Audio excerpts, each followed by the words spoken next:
Magandang umaga sa inyo. Handa na ba kayo? Dahil ang pag-uusapan natin ngayon na hindi basta kwento lang. Dahil ito ang puso ng Noli Me Tangere ng kabanata 31 hanggang 45. Sa kabanatang ito ay puno ng pagdurusa, katotohanan at pagising sa diwa ng kalayaan. Handa na ba kayo masaksihan kung paano nahubog ng kasaysayan ang ating bansa? Buod ng kabanata 31 hanggang 45. Pinatunayan ni Padre Damaso na kaya niya magsermon sa wikang Kastila at Tagalog. Natanto naman ni Padre Manuel na ang pambungad na pananalita ni Padre Damaso ay higit na mahusay kaysa sa kanyang pinigkas na sermon kahapon.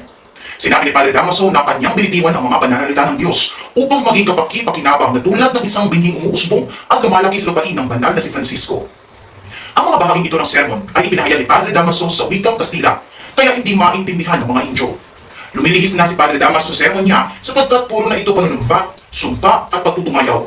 Pati si Ibarra ay nabalisa, lalo na nang banggitin ng prele ang tungkol sa mga kasalanang hindi namumumpisal na namatay sa bilangguan na walang sakramento sa simbahan. Alam ni Ibarra na siya ang pinaparinggan ng prele, pero nagsawalang kipo na lamang siya. Habang isinasagawa ang misa, isang lalaki ang lumapit kay Ibarra at nagbabala tungkol sa gagawing pagdiriwang sa paaralan. Nakilala ni Ibarra si Elias na kaagad namang umalis. Nang sumunod na araw ay ipinakita ng taong dilaw kay Nyold Juan ang paggamit ng panghugos bago ganapin ang pagpapasinaya sa paaralan ni Ibarra. Ipinagmalaki ng taong dilaw na ang ganitong paraan ay natutunan niya mismo sa nuno ni Ibarra na si Don Saturnino. Hinangaan ito ni Nyold Juan at pinuri ng mga tao sa paligid. Sinimulan na ni Padre Salvi ang seremonya at nagsibabaan ang lahat ng importanteng tao upang sumaksi. Isa sa mga taong naroon sa okasyon ay si Elias na hindi nawawala ang tingin sa taong dilaw. Eksaktong pagbaba ni Ibarra ay humulagpos ang lubid mula sa kalo at kasabay nito ay ang pagkagiba ng balangkas. Napuno ng alikabukang paligid at nang mawala ito, ang taong dilaw ang namatay, hindi si Ibarra. Nang sumunod na araw, naging panauwi ni Ibarra si Elias. Pinayuhan ni Elias si Ibarra na mag-ingat sapagkat nagkarat ang kanyang mga kaaway. Sinabi ni Elias ang pagkatuklas niya sa balak ng taong dilaw na patayin si Ibarra sa araw ng pagpapasinaya sa kanyang bahay paaralan. Hindi kakainin ng isda ang isang ito tulad ng kanyang ama. Ito raw ang binitawang salita ng taong kausap ng taong dilaw ayon pa kay Elias. Nahinayan naman si Ibarra sa pagkamatay ng taong dilaw sapagkat marami pa sana siyang maaaring matuklasan mula rito. Ito hindi naman silang ayunin ni Elias dahil tiyak niyang makaliligtas din ito sa hukuman dahil sa kabulagan ng hustisya sa bayan. Nagkaroon ng interes si Ibarra sa pagkatao ni Elias. Napako ang kanilang usapan tungkol sa paniniwala sa Diyos. Napilitan akong maniwalang lubos sa Diyos sapagkat nawala na ako ng tiwala sa Diyos. Wika ni Elias. Kalaunan ay nagpaalam na rin si Elias at nangako ng katapatan kay Ibarra. Makakaharap na nanananghalian ang mga kilala at mayayamang tao sa bayan ng San Diego. Nasa magkabilang dulo ng hapag si Ibarra at ang alkalde mayor. Katabi naman ni Ibarra sa gawing kanan si Maria Clara. Nagtaka ang karamihan sapagkat hindi pa dumarating si Padre Damaso. Patapos na ang tanghalian nang dumating si Padre Damaso. Lahat ay dumati sa kanya, maliban kay Ibarra. Sinimulan nang ihanda ang serbesa at sinimulan na rin ng praile ang patutsada kay Ibarra. Lalong uminit ang usapan, subalit hindi pa rin kumikibo si Ibarra at nagtitimpi lang. Ngunit, nang umpati ni Padre Damaso ang nangyari sa ama ni Ibarra, ay hindi na nakapagpigil pa ang binata. Dinaluhong ni Ibarra ang praile at hanggang sasaksakin nang pigilan ito ng katipang si Maria Clara. Gulo ang isip ni Ibarra at piniling umalis na lamang. Mabilis na kumala sa buong bahay ng San Diego ang nangyari sa pananghalian. Karamihan ay pinanigan si Padre Damaso dahil kung nagtimpi lamang daw si Ibarra ay hindi ganoon ang mangyayari. Walang pasabing dumating sa bahay ni Kapitan Tiago ang Kapitan General kaya naging abala ang lahat sa paghahanda. Si Maria Clara ay panay ang pagtangis dahil pinagbawalan siya ng kanyang ama na makipag-usap kay Ibarra habang hindi pa inaalis ang ekskomunyon sa binata. Patuloy na inaalon naman ni Tia Isabel si Maria sa pagsasabing susulat sila sa Papa at magbibigay ng malaking limos upang pawalang bisa ang itinataw sa binata. Isa pa, may kamag-anak si Padre Damaso na nakatakdang dumating mula sa Europa at siyang inilalaan na maging panibagong patipan Maria. Lalo na si Dang Dalaga at pati si Tia Isabel ay naggalit at sinabihan ng kapitan na ang pagpapalit ng patipan ay hindi parang pagpapalit lamang ng damit. Pinuri ang general si Maria Clara dahil pumagit na ito kay Ibarra at Damaso. Nakausap din ang general si Ibarra kahit pa sinabihan nila ni Padre Salvi na si Ibarra ay ekskomulgado, ngunit hindi ito pinansin ng general. Lumitaw na nakatagpo ni Ibarra ang pamilya ng Kapitan General noong siya nagpunta sa Madrid. Ipinamalas ng general ang paghanga sa katalinuhan ni Ibarra. Ang mga paputok at sunod-sunod na pagtunog ng mga kampana ay hudyat ng pagsisimula ng prosesyon. Ang lahat ay natikilan sa magandang pag-awit ni Maria Clara ng Ave Maria Nicolnote sa salyo ng kanyang sariling piano. Kung nakatigil si Padre Salvi sa ganda ng tinig ni Maria Clara, nakadama naman ang palungkutan si Ibarra. Nadarama niya ang mensahe ng tinig na kasipahayuan ng kasintahan. Saglit na naputo ng pagmumuni-muni ni Ibarra nang paalalahanan siya ng Kapitan General tungkol sa imbitasyon nitong makasalo sa pagkain upang pag-usapan ang pagkawala ni Basilio at Christine. Sa pagdaan ng prosesyon, tanging ang tinitirahan lang Alvarez at ni Doña Consolacion ang nakasara ang bintana. Mahigpit na pinag-utos sa Alvarez sa kanyang esposa na huwag itong lalabas.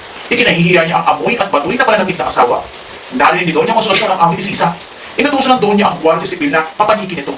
Inutusan niya si Sisa na kumanta. Ngunit hindi agad ito sumunod. Dahilan kung kaya ang lahat ng galit niya sa asawa ay ibinuhos niya sa kaawa-awang si Sisa. Sa inis ng Donya ay inutusan niya ang Guardia Civil na pakantahin si Sisa. Muli niya inutusan si Sisa na sumayaw ngunit hindi ito sumunod. Nagalit muli ang Donya at pinaglalatigo si Sisa. Nagalit na Alvarez na makita ang mangyayari nito. Inutusan na Alvarez ang isang kawal na gamitan, pakainin at bumuli ang mga sugat nito dahil bukas ay ihahatid si Sisa kay Ibarra. Alas 10 ng gabi nang magsimula ang lula. Pinamumuno ni Don Filipo ang lula dahil abala sa pagsusugal ng alkalde ng mga gabi iyon. Nasa ikalawang bahagi na ng lula nang dumating si Crisostomo Ibarra at agad na tumabi kay Maria Clara. Nang makita ni Padre Salvi na masaya nag-uusap ang magkasintahan, agad itong tumumo at nakipagkumprontasyon kay Don Filipo. Ngunit isa si Ibarra sa may pinakamalaking abulol kung kaya hindi niya ito maaaring palisin. Dahil hindi napaalis si Ibarra, si Padre Salvi na lang ang umalis kasama ng ibang pari. Ilang sandali pa ay umalis na din si Ibarra sa lula dahil sa kahihiyan ito. Habang nanonood ang lahat, ay may dalawang sundalo ang dumating at inutos na itigil ang pagtatanghal sa dahilan ng hindi daw makatulog sa ingay ang Alvarez at ang senyora. Nagkagulo naman ang lahat nang hindi magbigyan nito ni Filipo ang utos ng dalawang sundalo. Galit na galit ang mga ito dahil sa pagpapahinto ng tanghalan. Muling bumalik si Ibarra at agad na hinarap si Maria Clara.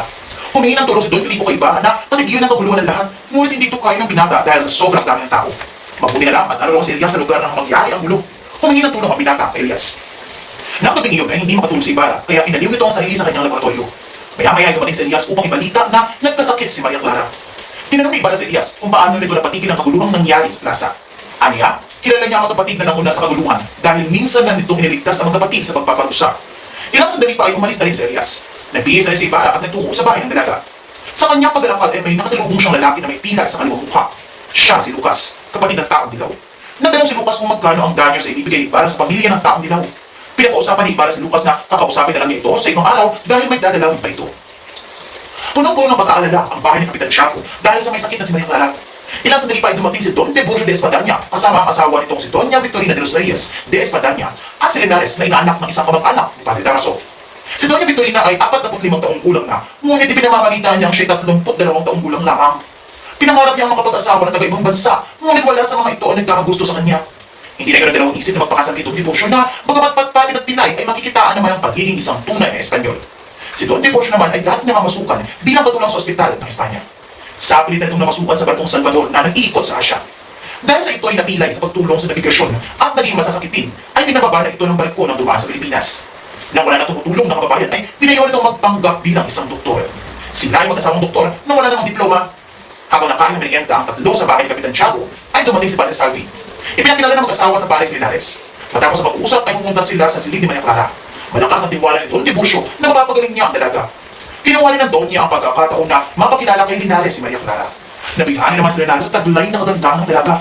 Ilang minuto pa ay dumating si Padre Damaso na mamula-mula at malungkot. Habang papasok si Padre Damaso sa silid ni Maria, ay luhang sinabi na, "Anak ko, hindi ka mamamatay." Nagtaka si Maria sa nakitang anyo ng pari. Ang mga nakakakilala sa prayle ay halos hindi rin makapaniwala na ang paring may magaspang na ugali at matipunong anyo ay maroon palang malambot at damdamin. Tumindig si Padre Damaso at nagpunta sa silong ng balag sa ilalim ng balkonahe at umiyak na parang batang ibinulalas ang lahat ng sama ng loob. Dahil dito, nasabi ng lahat na talagang mahal ng pari ang inaanak na si Maria. Nang umalma na ang damdamin ng pari, ipinakilala ni Doña Victorina si Linares. Sinabi ni Linares na siya ay inaanak ng bayaw ni Damaso na si Canicos. Ibinigay ni Linares ang sulat sa pari na binasa naman niya.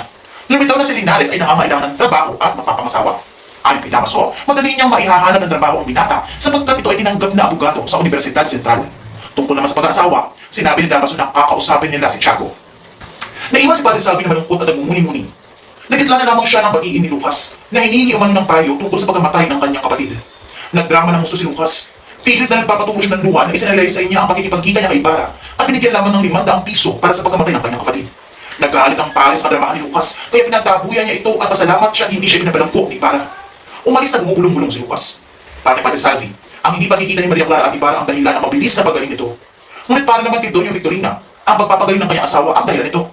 Nalaman ni Maria Clara sa kaibigang si Sinang na hindi pa makasulat si Ibarra dahil abala pa ito sa pagpapawalang bisa sa pagiging ex-komunikado. Nagsimula na ang pangungumpisa ni Maria Clara kay Padre Salvi. Napansin ni Tia Isabel na hindi ito pinakikinggan ng kupisal ng dalaga. Sa halip ay nakatitig lang ito. Narating ni Elias ang lugar ni Kapitan Pablo na itinuturing niya bilang ama. Pareho nang walang kasama sa buhay ang dalawa, kung kaya't iminungkahi ni Elias kay Kapitan Pablo na sumama na ito sa lupain ng mga katutubo upang mamuhay ng payapa at malayo sa masalimuot na alaala ng kanyang pamilya. Ngunit sa gustuhan ng Kapitan na maipagiganti ang mga anak sa ginawa ng mga dayuhan, ay tumanggi ito. Si Kapitan Pablo ay may 3 anak, 2 lalaki at 1 babae. Pinagsamantalahan ng kanyang anak na babae na isang alagad ng simbahan at napagbintangan naman ang kanyang anak na lalaki na nagnakaw ng magtangkang pumunta sa kumbento upang mag-imbestiga sa nangyari sa kapatid na babae. Bagamat hindi dapat tunayang may sala, ay huli pa rin ang anak na lalaki at nakaranas ng hirap sa kamay ng mga otoridad. Habang ang isa pang anak na lalaki ay nagpakamatay dahil sa hindi nito kinaya ang pagbabahiran ng mga gwardiya sibil nang pinaginala ang maghihiganti matapos hindi madala ang kanyang selula. Plano ng kay Padre Pablo na lumusob sa bayan sa tamang oras dahil wala pa rin mas mahalaga sa kanya kundi ang makapaghiganti. Naunawaan ni Elias ang salubin ng kapitan dahil minsan na rin niyang inisip na maghiganti, ngunit sa takot na baka may madami pang iba ay kinalimutan na lang ang hangarin na ito. Isa na laysay din ni Elias ang kaibigan niya si Ibarra. Maaari itong makatulong upang ipaabot sa general ang hinaing ng buong bayan. Ipinangako ni Elias si Kapitan Pablo na kukumbinsihin niya si Ibarra upang tumulong. Kung sumang-ayon ng binata, ay makakamit nila ang katarungang hinahanap. Ngunit kung hindi naman, ay nangako si Elias na aanib ito sa kapitan. Ang pinakamalagang aral na tutunan ko mula sa Kabanata 31 hanggang 45 ng Noli Me Tangere. Ang kahalagaan ng pagkakaisa at tamang pagkilos sa gitna ng pangapi. Hindi sapat ang galit, paghihiganti, kailangan gamitin ng talino, tapang at disiplina upang makamit ang tunay na kalayaan. Ipinakita ni Rizal na ang tunay na pagbabago ay sisimula sa pagkakaisa ng bayan at sa talinong pagtungon sa kawalan ng mundo. Hindi dapat tayo nagpapatalo sa takot. Tayo ay may hawak ng ating kinabukasan.